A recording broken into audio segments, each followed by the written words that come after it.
Hi there, welcome to a series of videos called English for Emerson. This is a series of videos I'm putting together for my son Emerson. We talk about a lot of different stuff on this channel, and we've been talking about American history lately, early American history specifically. In our last lesson we talked about the conquistadors, led by Herman Cortez, and how they sailed from Spain to America to do battle with the Native Americans and to essentially take over the place. Let's be honest, conquistadors in Spanish, well, that means conquerors in English, okay?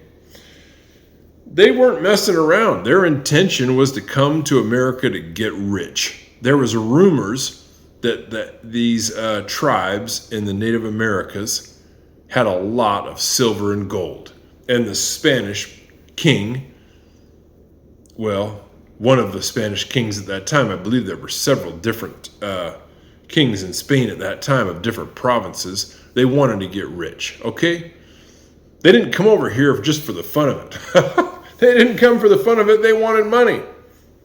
And so we talked last time how when the conquistadors got to America, they met up with a tribe of natives called the Tlaxcalans. I may be pronouncing that incorrectly. Forgive me if I do.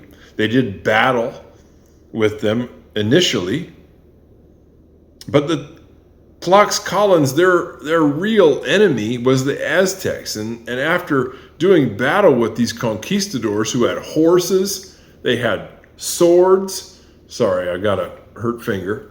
They had cannons. They had metal armor that if the Tlaxcalans shot them with an arrow, it would just bounce off. Obviously, they thought this is a bad idea, doing battle with these conquistadors. And they agreed to team up with them to defeat their main enemy, which was the Aztecs. And so that's what they did. In the fall of 1519, they teamed up and marched for the capital city of the Aztecs called, and I may pronounce it incorrectly, Tenochtitlan. Okay? And in November the 8th, 1519, Emperor Moctezuma of the Aztecs and Herman Cortez met. I believe it was on the outskirts or on one of the kind of little roads through the Lake Texcoco, that led to this capital of Tenochtitlan. Okay? They met there.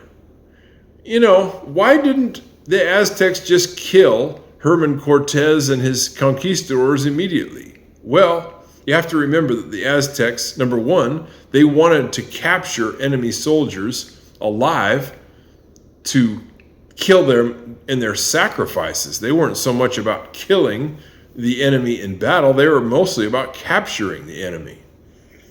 And also, Moctezuma was very curious and probably afraid. You can just imagine what it would have been like to be one of these Native Americans seeing these conquistadors. They're riding on horses. They have cannons that shoot fire and metal. They didn't even know about metal, really. They knew about gold, but they certainly didn't know about iron. They came across the world on huge ships. They can't even conceive of such a thing. They had swords that were extremely sharp. They could cut right through the armor that the Aztecs had. They looked different too. They had white skin compared to the Aztecs. They might as well have been from outer space if you think about it from the perspective of the Aztecs. They were curious about these conquistadors. And so they met, and soon after that, Herman Cortez just told his men to grab Moctezuma at some point, and they took him prisoner. I don't know that they did it on the first day that they met him, but then history is kind of wishy-washy, as you would say, on this topic. But eventually, and it wasn't very long, before they took Moctezuma prisoner. Well, not a whole lot is known about what happened next, okay? There's conflicting histories about it. But what we do know is that in the spring or early summer of 1520, Moctezuma he died or he was killed. And we don't know exactly who did it. It was the Spanish accounts said that the Aztecs got mad at him for wanting to surrender. And the Aztecs believe that the Spanish killed him. Anyway, he died. And this led to an uprising among the Aztecs. What does uprising mean? I'll put that up on the screen. Uprising. It means they rose up and they started to fight back. And in this fight, they kicked the conquistadors out of this city of Tenochtitlan. And Herman Cortez and his conquistadors and the Tlaxcalans, they all took off and fled.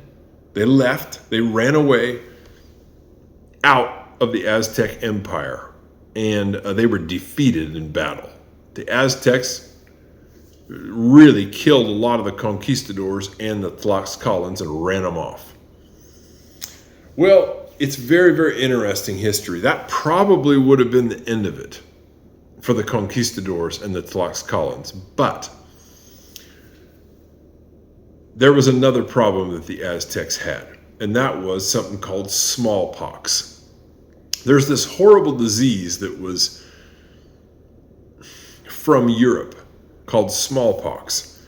It's a disease that has killed a lot of people over the history of humankind. We don't hear of it very much today, but 1,000 years ago, it was a huge problem, and it had been a huge problem for many years. It's a virus, and it mostly causes people to go blind, but it can kill people as well. And it had been a problem in Europe for centuries. But you have to think about it, how biology works. Biology is the science of life. In the course of time, people in European countries their bodies had become used to this smallpox virus. They kind of had some natural born immunity to it, because the people who survived getting the disease, the body remembers, okay? The immune system that the body has to fight off disease, it can remember. And also, the people who kind of had a little bit of a natural system, their body just had a better natural defense to this horrible virus. They survived. The people who didn't have any defense to it, they died. And so naturally, immunity means that things don't affect you. The immunity in the European population was higher. The body remembers. And a lot of people had cells in their body that remembered this virus, and they could fight it off. It's hard to explain immunity. That if you get a disease, your body remembers, and it can fight it off better than somebody who's never had it before. The body has a memory of illness. It has memories of viruses and bacteria, and develops a natural immunity to them. It doesn't bother the body anymore. This is why people get vaccines. I'll put that up on the screen. What's a vaccine? It's a shot that you get that contains pieces of a bacteria or a virus, and your body gets a look at it and it remembers it and says, okay, I remember this thing. If it comes along, I'm going to be able to kill it off. Well, the Native American population had never been exposed to this virus called smallpox, and therefore it killed them off like big time. And there was a huge wave of smallpox infection that somebody was sick with it that came from Europe, and it spread among the Native Americans like wildfire, and they started to die off in huge numbers. Well, Herman Cortez and his band of the Tlaxcalans, they were able to take advantage of this, and they built boats to make what you call a blockade. I'll put that word up on the screen, blockade. They made a blockade of Tenochtitlan. Tenochtitlan, it's hard for me to pronounce that word. They made a blockade of the capital of the Aztecs. What is a blockade? A blockade is you don't allow anything to go in or out. You block it off. Okay?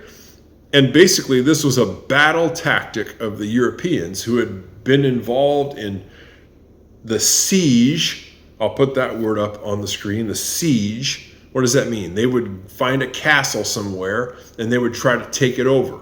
And they would make a blockade around it. Nobody could go in or out. And they'd just hang out there and prevent people from going in and out for as long as it took for the people in the castle to give up. Because they couldn't get water, they couldn't get food, they couldn't get help for anybody who was sick or injured. You know what I'm saying? They just finally gave up. And so that's what they did to Tenochtitlan. They did a blockade and just waited for them to give up, to starve themselves out. And eventually they did. I got to get my glasses. It was May of 1521 when Herman Cortez and his band of the conquistadors and the Tlaxcalans started the siege of Tenochtitlan. And it lasted 93 days. And in August of 1521, the Aztecs surrendered to the conquistadors. And that was the end of the Aztec Empire. You know, it's very, very interesting. It's kind of sad for the Aztecs because the smallpox epidemic, what we call it when a disease breaks out, it really took a huge toll on their population. Maybe 80% of the population died due to this smallpox epidemic. And also, Herman Cortez was a very, very skilled warrior. And he knew about this history of warfare and how effective a blockade could be. You didn't really go and directly try to fight with the enemy. You just simply blocked off their city and didn't let anybody go in or out. And eventually they just starved until the point where they just gave up. It's a very popular tactic or strategy in battle of that time. You would do a blockade of a castle or in this case, a city. And it was the perfect place to blockade because it was out in the middle of this huge lake, Lake Texcoco. And the conquistadors just simply went around and kind of circled this island capital in boats and cut off all the roads that led out to it and put warriors there so no one could go in and out. And they didn't try to take the city. They just simply prevented people from going in and out and prevented food from going in particular, and they just starved them down. And that was the end of the Aztec Empire. The conquistadors were highly effective in battle against these Aztecs, and that was the end.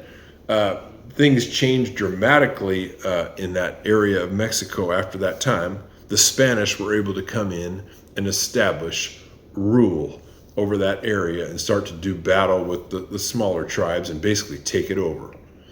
And the kings of Spain at that time became extremely rich and started to take the gold from the Aztec Empire and the silver and transport it back to Spain.